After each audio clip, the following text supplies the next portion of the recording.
There are people who will like you for just how you are right now. Now, don't take this too far because sometimes you are doing stuff wrong and you're being too narcissistic to really figure that out, or whatever the other reason is. You can be like too desperate, too creepy, too weird, um, just too strange, and you don't notice it. But sometimes I truly believe that people are out there that will like you for just how you are right now. The problem is that half the battle is getting in front of those people, especially when you live in a small community. You can have like a disjointed view of yourself based off other people's perceptions or interactions with you. So, that's kind of half the battle at times. Another thing I found very interesting is that, um, you know, meeting all these people is great and stuff, and so you have to go out there and meet lots of people. But oftentimes, again, with a disclaimer, if 100 people you're meeting, out of those 100, 99 of them just like are not interested in you, maybe you're doing a few things off here and there. If it's such a high rate of disgust, maybe there's something going on there, or maybe not, and you're just a great person, and you just ran into a group of people that really just hate you.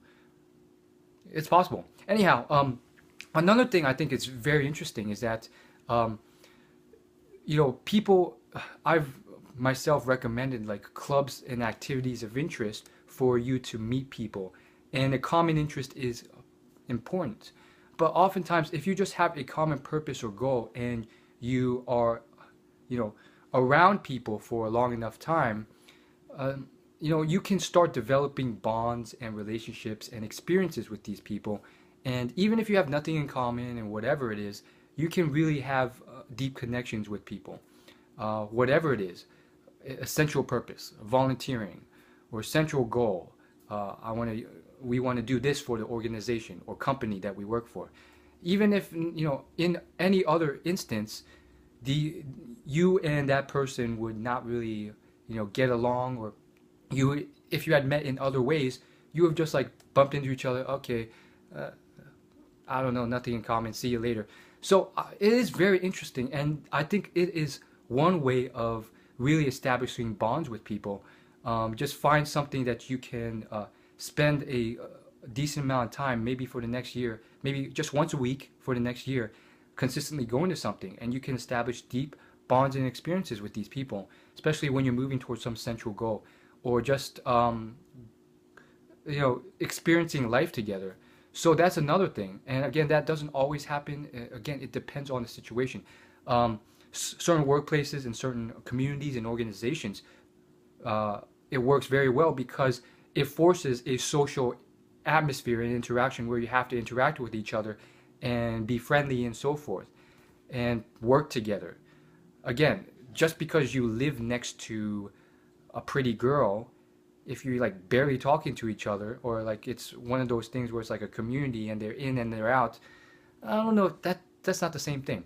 So that's another thing I think is not really, you know emphasized a lot in terms of meeting people, making friends, or meeting people to potentially date.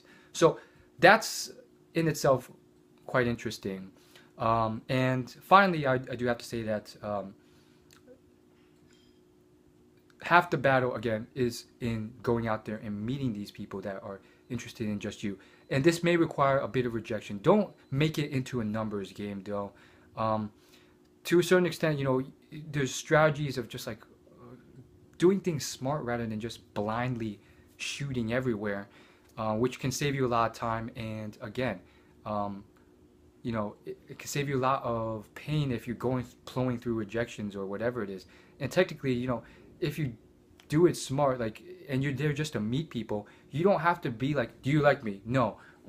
Do you like me? No. That's not kind of how it works. It's just a very organic feel of just like talking, interacting, loving what you're doing, and the people who are doing this with you that really like you will gravitate towards you, or you'll gravitate towards them, and just let it happen organically.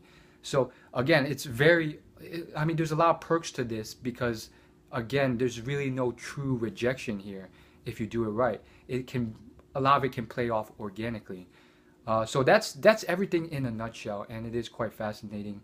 And I do think to a certain degree, um, it is very fascinating because, again, uh, I truly think from my own experiences that, you know, there are awesome individuals out there who like you for how you are.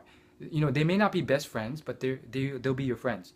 And sometimes you can beat yourself up too much on things you're doing wrong or whatever else it is. So that's what I want to say in a nutshell. Um, yeah, thanks for watching.